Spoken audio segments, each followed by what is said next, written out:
Welcome to Per Her Perspective, a podcast of raw, relatable conversations on leadership, challenges, and solutions in running a business, often with the support of smart peers. The show inspires business owners to grow, make bold decisions, and go bigger with confidence. I'm your host, Marla Noel. Let's get started.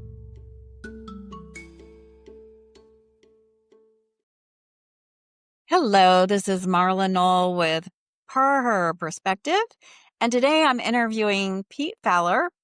And Pete is the founder of Pete Fowler Construction Services, a firm servicing clients across all 50 states with offices in California, Nevada, Texas, Oregon, Washington, and Florida.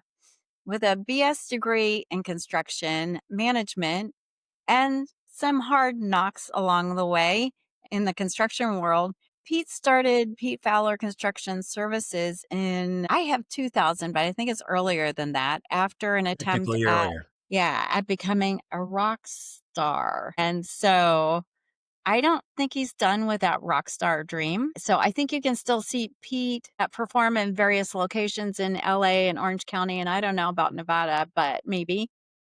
Yep. So Pete has experienced many challenges in running his business. However, after several hundred business books, I think, and working on the business instead of in the business with the help of a few different peer groups and consultants, Pete is seeing some significant success and business growth. So I have to start with, can you tell me a little bit more about that rock star experience? Because I know that's still something that is a dream. Well, I gave up that dream a long time ago. It was the 80s, and I don't naturally have a lot of game for like picking up chicks. So I was like, what should I do? So I grew my hair long and I joined a rock band. But I had, one of my best friends, he's still my best friend. We played together in this long-haired leopard skin spandex or skin tight imitation leather chaps rock band, and we just had a ton of fun. And my mother summoned me to her home when I was 21, and she said, it's time for you to go to college. It's not, you're not a child anymore. It's time. And I was like, Mom, I'm having so much fun. I can go to college. Like I could go to college when I'm 30. There's no indignity about that, but I can't like have long hair and pretend to be a rock star when I'm 30, but I'm doing a good job at pretending to be a rock star right now. I'm like, we even just signed a little record contract. I knew I was never going to be destined to be a rock star because I don't have that much talent. I dance pretty good for a white guy and I'm not shy. This is all the talent I have. So, she said, I'm sorry, I didn't explain this very well. You're going to go to college now or I'm going to kill you. All right. So I went to, it was better for me to go to engineering school than to continue trying to be a rock star. So I've had a couple of stints of playing. I played in an old dad band in Laguna Beach, 20 years ago. And I still go back and play with those guys every once in a while. Played the Sawdust Festival and, but all of the little, dingy bars that are still in town, I played them in Laguna Beach. But then now I'm in a silly all-male tribute to the 80s ladies called the Brogos. So, but the last gap was 17 years. So it's we'll see how long this one goes. That's funny. So you mentioned your mom, and I've heard a little bit about you growing up with a single mom, and you have an amazing sister. So tell me a little bit about that. So my sister's now a wellness coach and speaker she took a long time off to raise the children. So, she studied biology and psychology at university, but then, became a full-time mom to 3 kids, and they're all off, they're launched now. So it's really exciting to see her do that at, I she's think whatever. they're all taller than you are right now, right? They are. Well, her daughter is tiny and the boys are huge, right? Yeah. Her husband is 6 foot, well, whatever, a big boy. So the kids are too.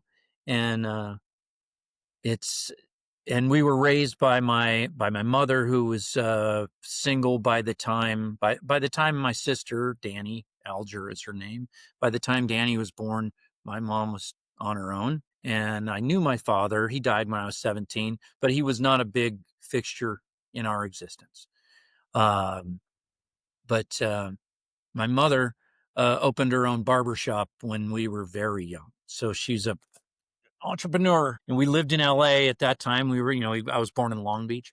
And at some point when I was in middle school, junior high, we called it then, she took her one and only college class because she had dropped out of high school when she was 16 to marry my dad. She had me when she was 19, and my sister's 3.5 years my junior. So she took her one and only college class when I was in middle school, and it was marketing. And she learned the term target market.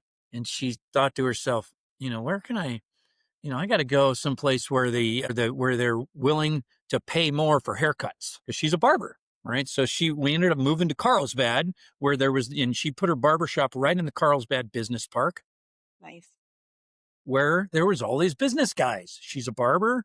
By the way, she was also the hottest chick in the room until she was deep into her 40s. And she's 77 now, and she's mad that she's not still the hottest chick in the room. She's definitely the hottest 77-year-old, but she is mad that she's not, unequivocally. So she's a super fun, spunky character, and it just inspired us to, she's a very energetic creature, and both Danny and I think some of that's just hardwired. You can't help it. You either make mischief or you direct it to doing something good, or a little of both. I call And that the wild hair. it is. It's this is why this is why you're a good mentor to me. You're cool-headed, operator, low drama leader, Yeah, where I am naturally a high drama leader. we gave the wild hair in my family to my sisters. It's like, Right. keep that away. Um, Some of it's hardwired, I think. Really, it's funny that a lot of personality traits are. Some people are calm and cool, and some people have never been accused of that, and I'm one of them. so I know that about you, but that's what makes you fun Yes. anyway. Um, Now, your company, Pete Fowler Construction Services, has been helping clients across 50 states. Can you share a little bit about your journey as a construction consultant and what exactly inspired you to start this company? I started digging ditches on a construction site when I was 16 years old, and I liked it. I think it's interesting. So when I got forced off to college, I didn't realize they gave degrees in construction management. I was the first one on either side of the family to even visit a university, let alone graduate from one. So I had to stumble around for a while. So for a minute, I was a journalism major because I'm a pretty good writer You're a for a very good construction guy. writer, I'm actually. not a great writer compared to great writers, but I'm a great writer compared to construction guys. Well, you did And help with that book. yes, I'm very grateful for that kick in the pants you gave me to help. So thank you. And so journalism major for a minute. And obviously I played in the rock bands. And so I have low performance anxiety. And then I ended up with a degree in construction management, which is like a combination of, civil engineering and construction principles, and with a minor in business. So, when I got out of college, I was there then, sort of technically overqualified to sit in a trailer. I mean, I did some of that as a young guy, but it was like, poof, you're a consultant. Low performance anxiety, good writer, lots of construction knowledge, lots of construction experience. So I became a consultant, and I worked with a couple of different firms.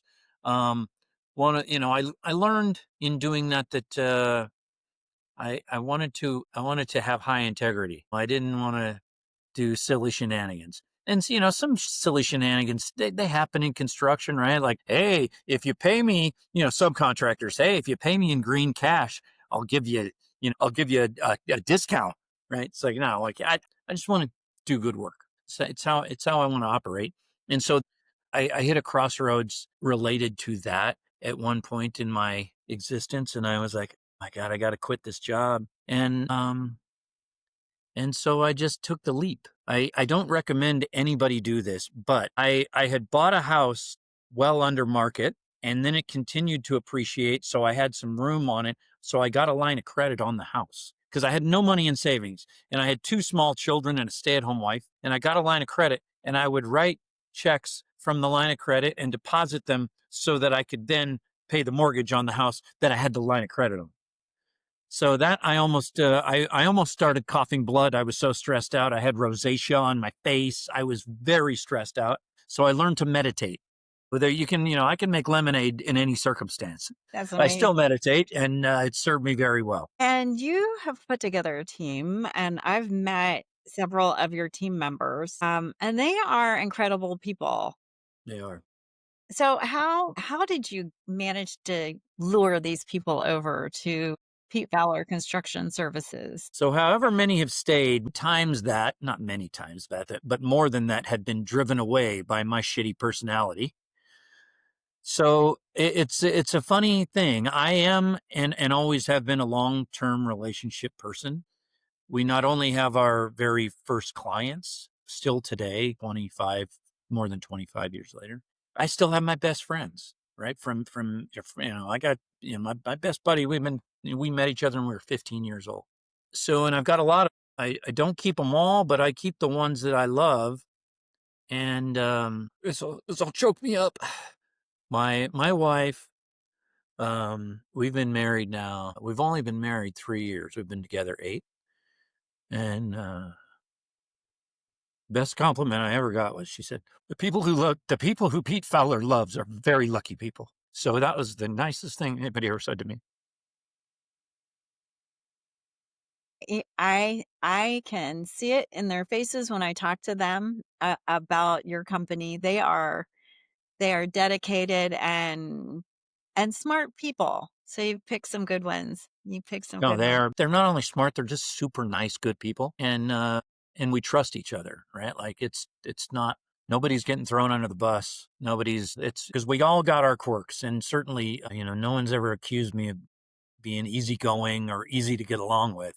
But they know for sure when, if push comes to shove or the shit hits a fan, that I'll be there. I'll die on that hill. So yeah, I'm not going to sell them out for anything. So I think that might be it, right? They trust me. Yeah.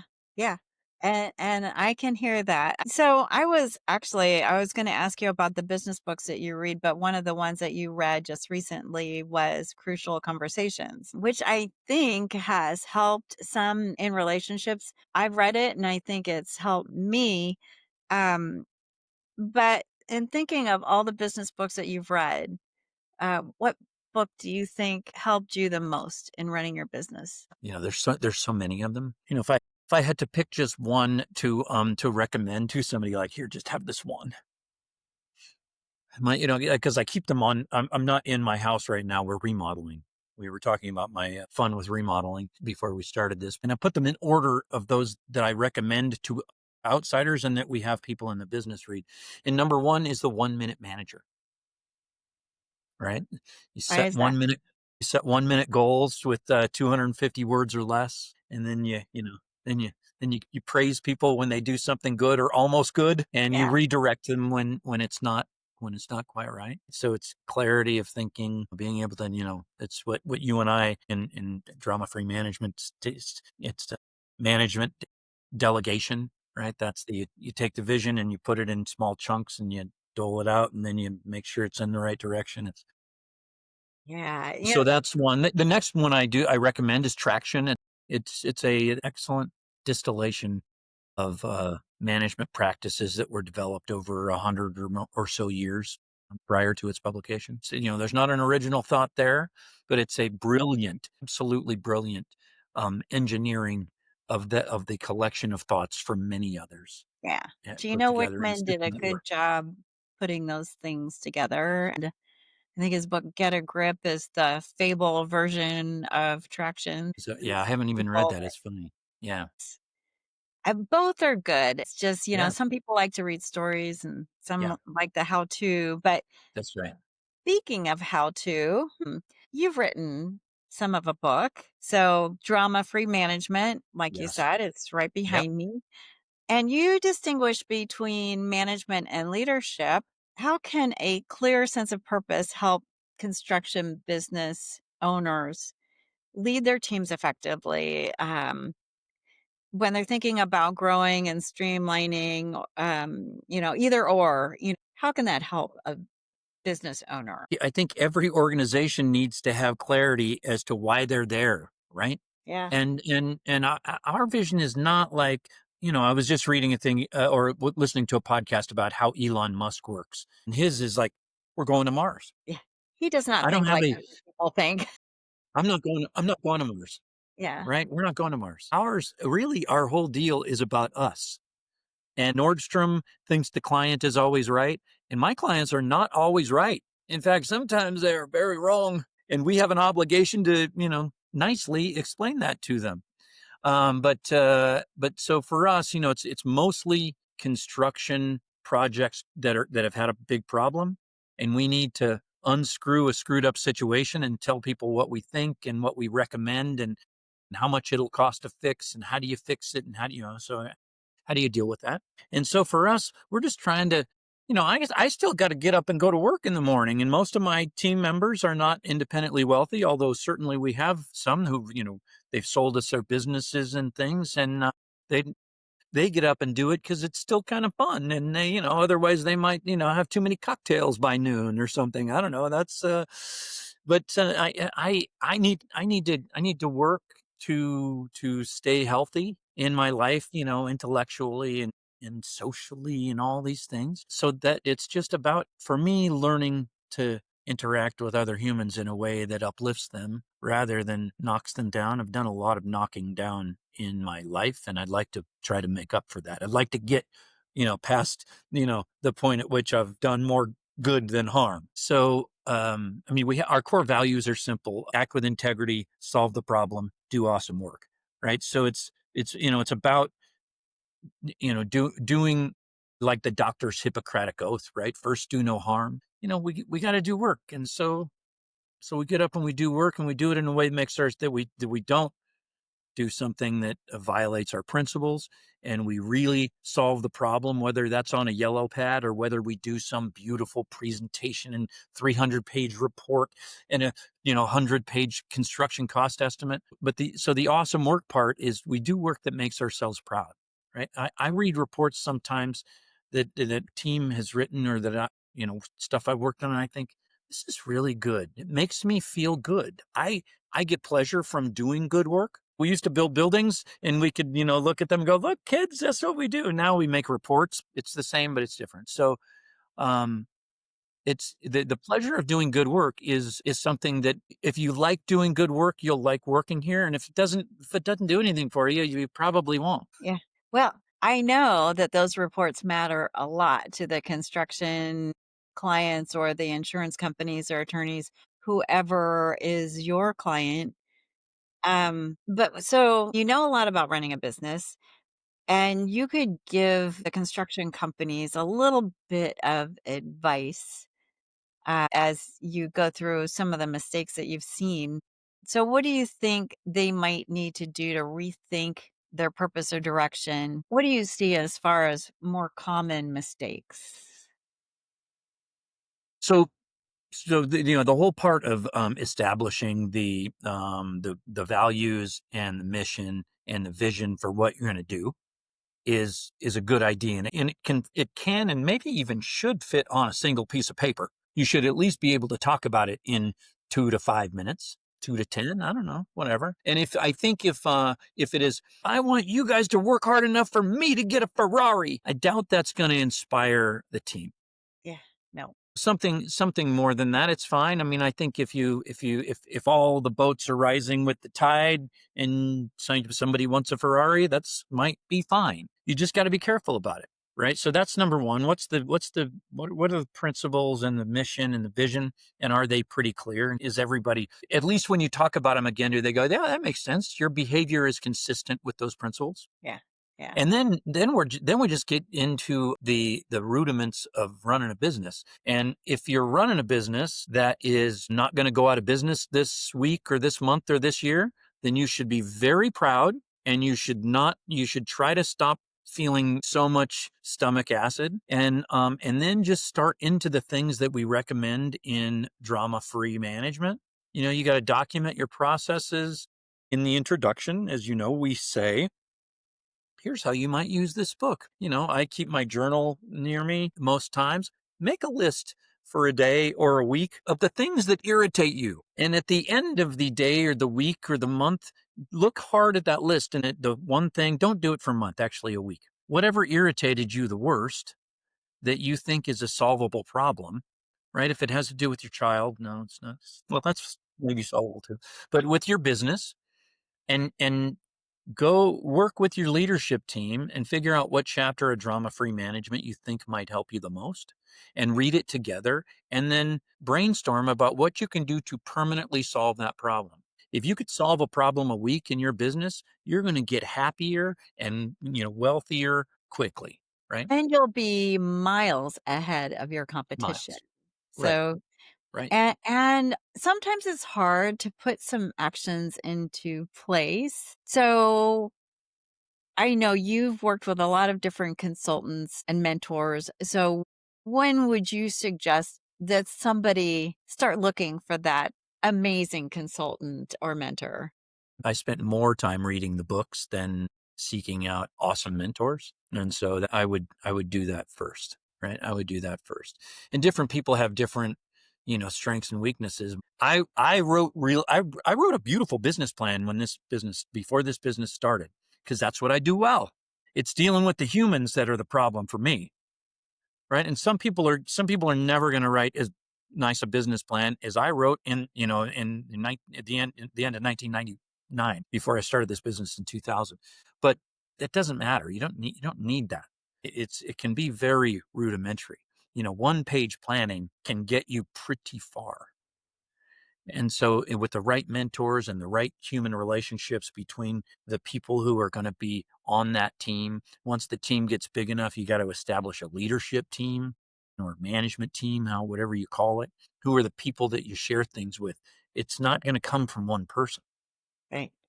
Yeah. right? I mean, if I could have coaxed everybody into just doing, I knew everything I needed to know technically for this business to be this size probably 15 years ago. I just wasn't the leader that a business this size needed. I was emotionally immature. I just couldn't stop making people feel mad or sad. Yeah. So I got to learn that.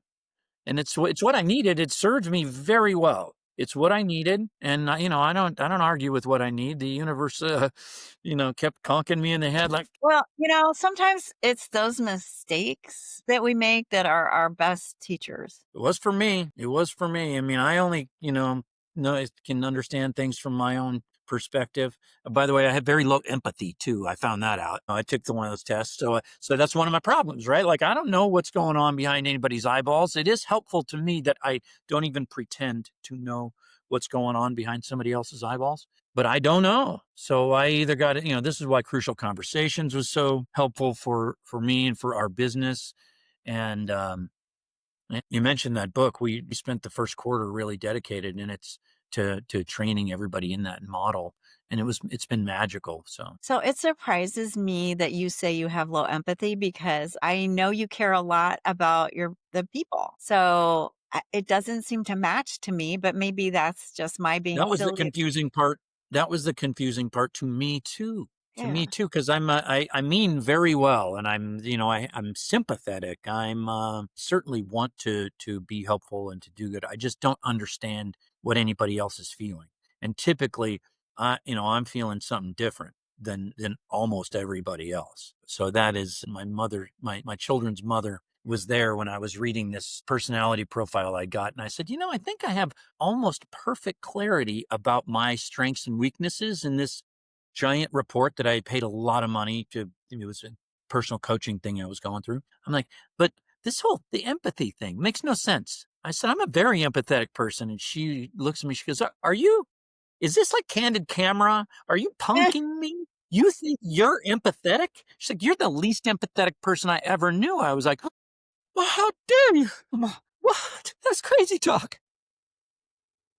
Right. This was my management style. I can do it with a graphic.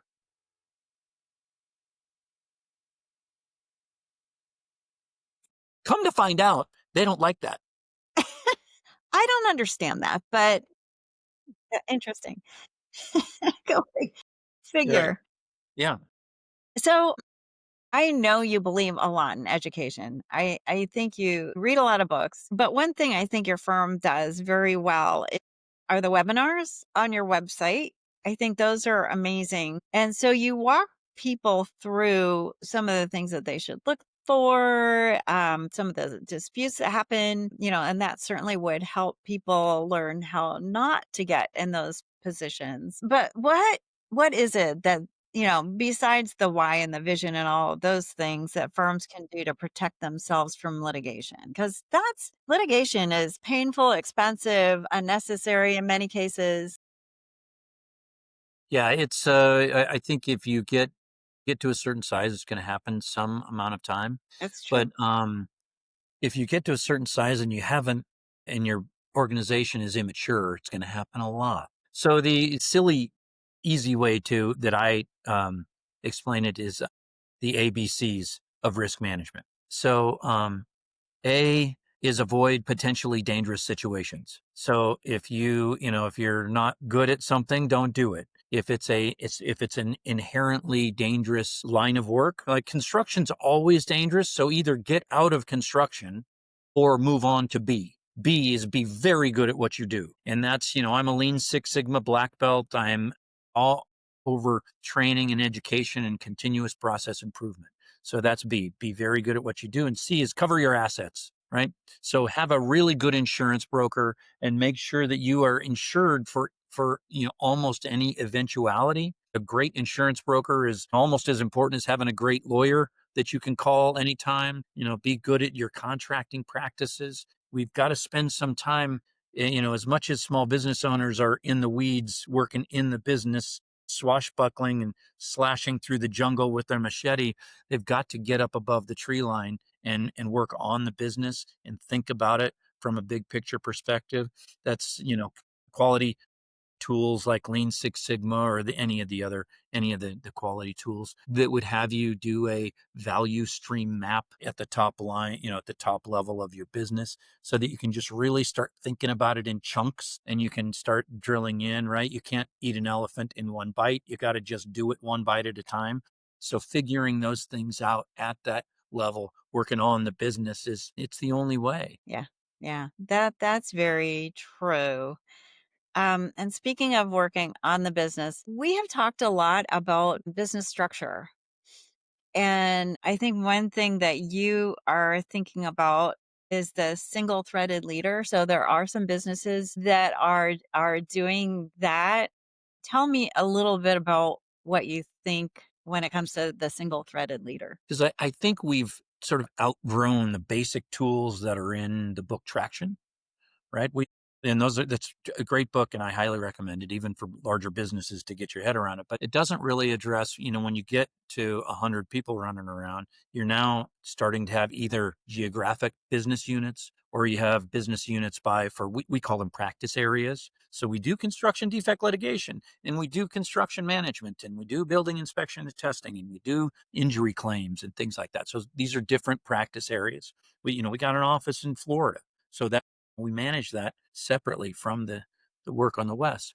So that business unit leadership, the best model that I have seen or read about comes from Amazon. In the book that two of the senior executives that, no longer work there, I think they have a consultancy. So they wrote this fantastic book about Amazon's business practices. In one of the theories, they would have single threaded leaders, and single threaded is just the term that they took from electrical engineering or something. It's one Yeah. circuit or something. But and it used to be that single threaded leader led a 2 pizza team. The team couldn't get bigger than that which could be fed on 2 large pizzas. So whatever, something like a maximum of 10 people ish. I think they're changing that a little bit. We'll see how that works for them going forward, but that makes sense along with the principles of Scrum and the Agile Scrum principles, which is really where it seems like most of Amazon's principles came from, that grew up around the early 2000s. But for us, single-threaded leadership just means somebody's in construction management, we call it one throat to choke, right? Who is the boss? In a small business, it's the business owner. Mhm. People say about communism's a problem because who's going to stay up all night with the cow if the cow belongs to everybody? Organizational charts are hard, and so if you think back to the first org chart you created, how many different versions of that have you had? We still yell at each other about it. I know. I've heard a few of those conversations. Um, so I think you've had a lot of successes. You've had a lot of challenges. What is one thing that you wish you'd done sooner? So what really turned the whole thing around was I just started focusing on the leadership team. So, and you've seen it, I have this, because I have a magical information system, I've had a genius IT guy on the team for I a have a long genius time. IT guy. Yeah, it's amazing. And so I can chart and graph almost anything. So if I chart top line revenue of this business, it's almost exactly follows the quality of my life, which is not good, by the way, right? I don't want an economic downturn to decrease the quality of my life if something I don't have control of.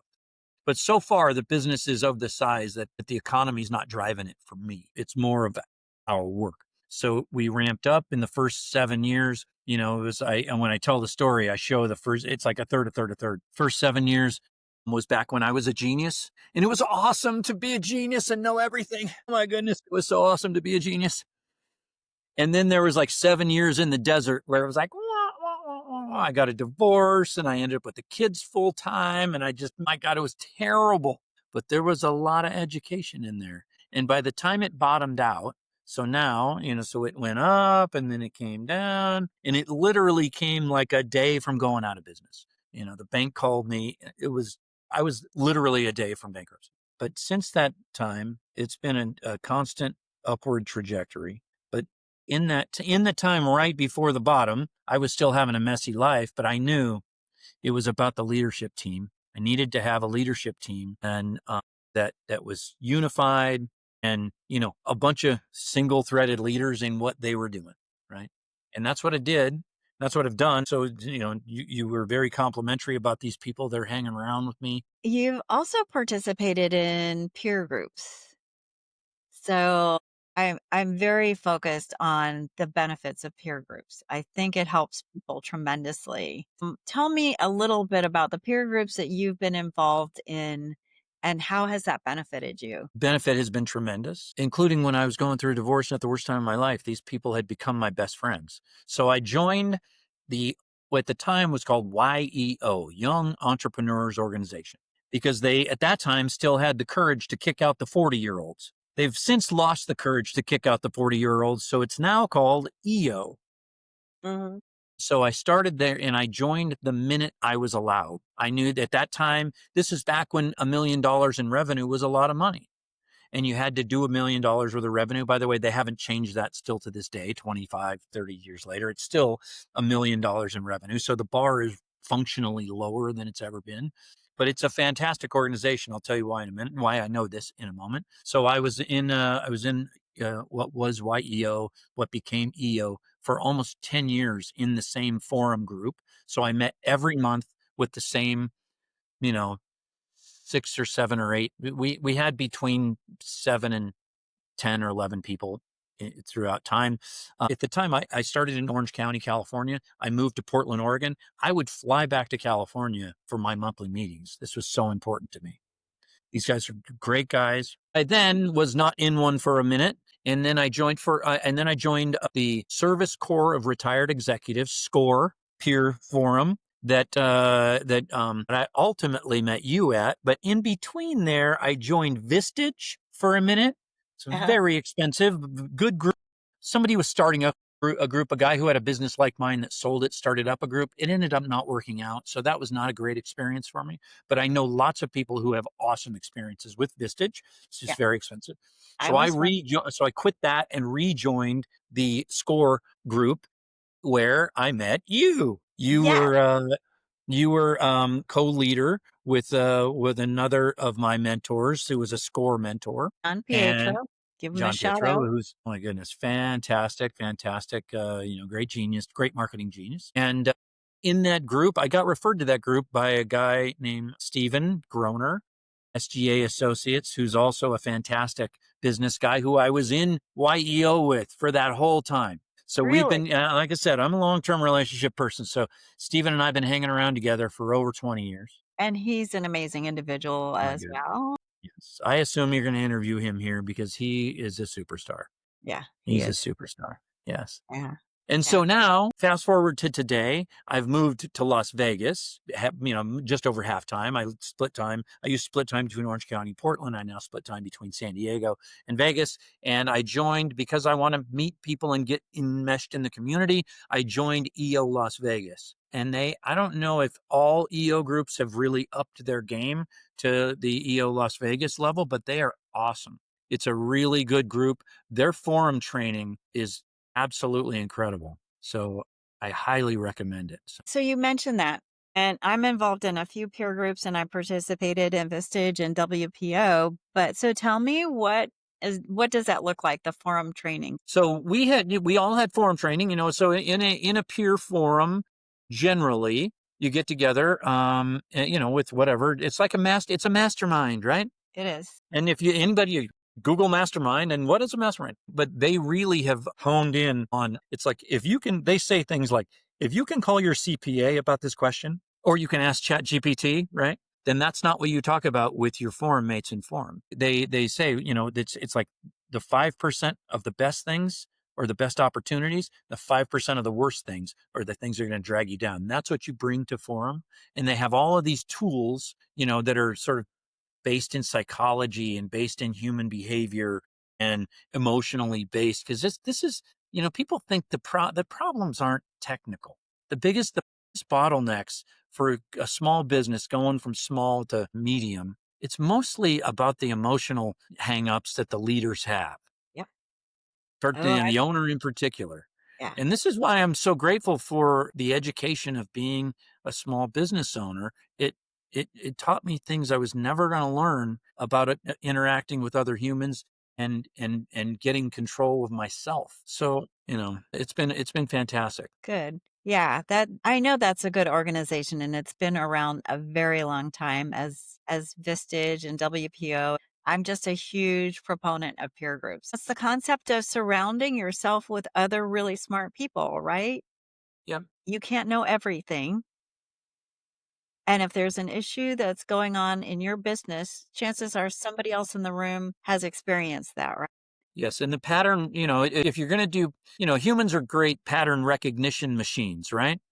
But if you're by yourself, the patterns aren't going to emerge as quickly as if you're in a room of people who are doing the same thing, something very similar to what you're doing. And every small business that's trying to go from small to bigger are bumping into the same exact things. 90% of what they're bumping into is the same stuff. So I'm actually I'm trying to get to the point in which every person in my company is in a peer Yeah. forum.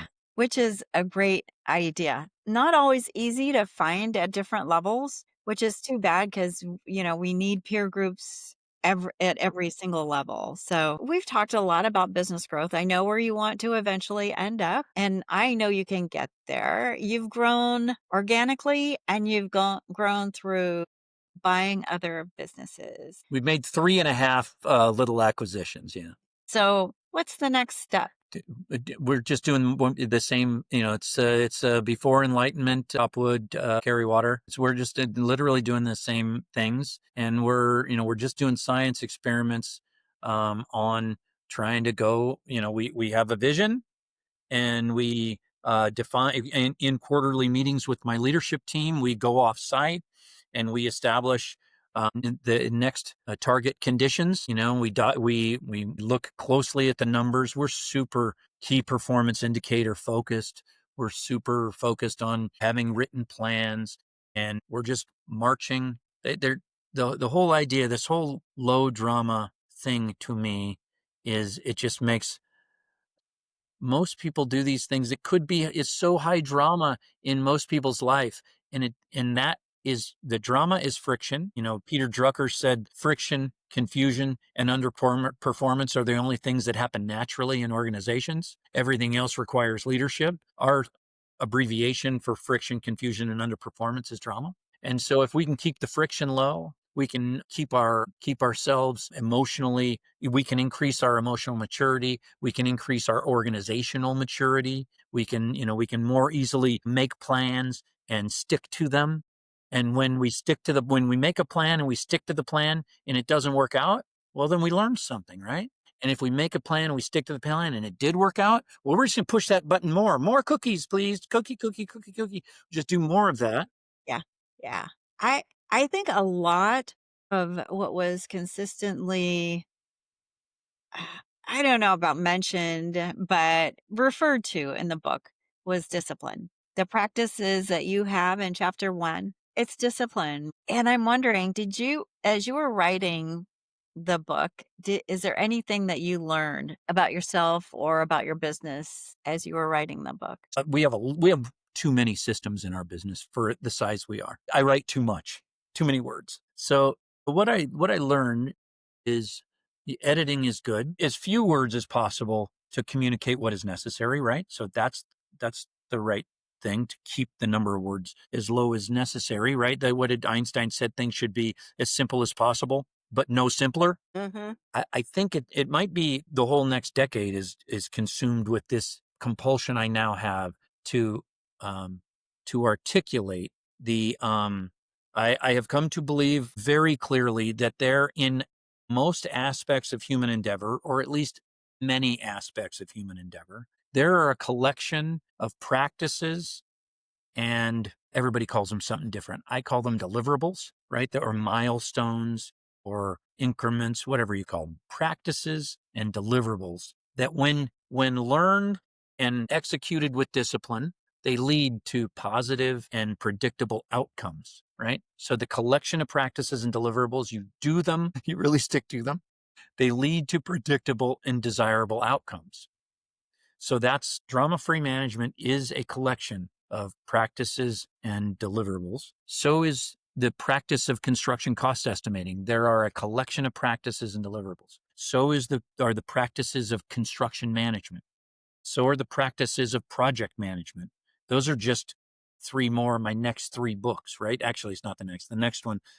I have developed a collection of practices and deliverables associated with drama-free expert witness. That's my next book. So that's what we do. Much of what we do, probably most of what we do, is in the expert witness realm. And we have created a collection of practices and deliverables. So that's what it took me a long time to get my head around that. But it seems as though your people really have that concept nailed. And did they come into your business that way, or did you teach them that? Well, remember, Again, Pete is slapping chicken the baby. air. Yeah, I'm right. So, some people are naturally more process oriented, and those are the ones who should become project managers. And some people they're more sort of, it's just like the difference, the visionary and the CEO and the COO, right? The visionary and Traction has a name for it, integrator. Integrator. Yeah. Yeah. But it's that's been the way that partnership has been the way of many, if not most, successful large businesses and things. And that's our model. So somebody's the subject matter expert, and somebody's the I dotting, T crossing, making 100% sure that 100% of what needs to get done gets done, and build, and all the I's are dotted, T's are crossed, and delivered. Right. Mad scientists can't find their pencil, but nothing happens without them. Right. Yep. Yep. At least in my business. Very true. So, if you were to buy another business, what would that look like? We're for sure going to buy a lot of businesses. So that is, we bought some already. We got up to a certain size, and we collectively, this is where the health of the leadership team came in. I tried to buy a business and I got outvoted. And the fact that I took a vote meant that I had moved from one level of organization, one level of leadership maturity to another. And then when we all voted, and I was the only one that voted in the affirmative, so we know how everybody voted. I did a secret ballot. I passed out stickies, and And when I was like, all right, well, I think you guys are wrong. And they literally, it was Dylan, you know Dylan. He goes, so you're not going to do it? No, I just got outvoted. He's like, we thought you were still going to do it. So they learned a lot about me that day, right? About the new Pete Fowler that day. Yeah. And that's hard to go from wanting to do something and doing it anyway to letting your team participate in the decision making. By the way, I'm still mad about that. I'm still mad. Well, you'll get over it eventually. Well, we covered a lot of topics. What question did I not ask you that I should have asked you? I think you did great. I think we covered way more ground than I thought we were. Well, I normally have to be slapped into submission to be quiet, and you did a good job of redirecting me. I knew that this would be a good conversation because we always have a good conversation. And I really appreciate the people that you've introduced me to in your company. Very smart, very just driven people. So It's fun to work with. we're all lucky to have you, Marla. We're lucky to have you. Right. It's Thank really you. I mean, to me that it's if nothing else, it's like you gotta if anybody thinks they know enough by themselves, they're a danger to their business, right? Hubris is so dumb. It's Sure. so fascinatingly dumb. It causes everybody suffering, especially the person who has it. Especially, it's so dumb. If that's if that's the takeaway, to stop being dumb, people. So, I mean, so for me, it was my best education was this endeavor, and because this endeavor needed someone different than I was before, and I like this version better. Yeah. Yeah. I'd say that watching you run meetings, it's fascinating and it keeps everybody on the edge of their seat and alert. But it is a consensus. And I think when you are out looking at buying a business, I think the people that you have purchased have come into your firm and been a part of your firm and enjoyed working in your firm. They're all still here. Yeah. A couple of them are getting old, so they might not be here long. So I gotta hurry and buy some others, right? Because the best possible referral is somebody who has been bought and thinks it was a great experience and stuck around. Yeah. Yeah. Yeah, none of those people are obliged to stick around anymore, and they're still here. So it's really nice. Yeah. That I says mean, a I feel lot. so grateful, and it's like, oh, keep taking good care of them, right? Yeah. Well, thank you so much for being on this podcast. And I appreciate your time. And we're going to have to do some more podcasts after you buy another business or get to that next level. And Yeah. we're working on that. So thank When you I very figure out business unit leadership, I'll come and tell you what we did. Or maybe much. you can just figure it out for me, and then we can come on and I can tell them what you did.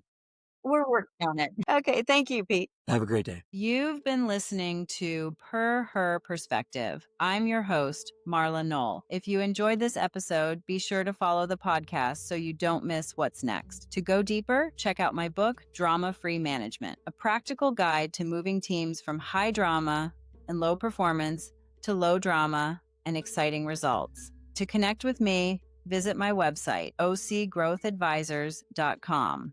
Until next time, keep leading with purpose and perspective.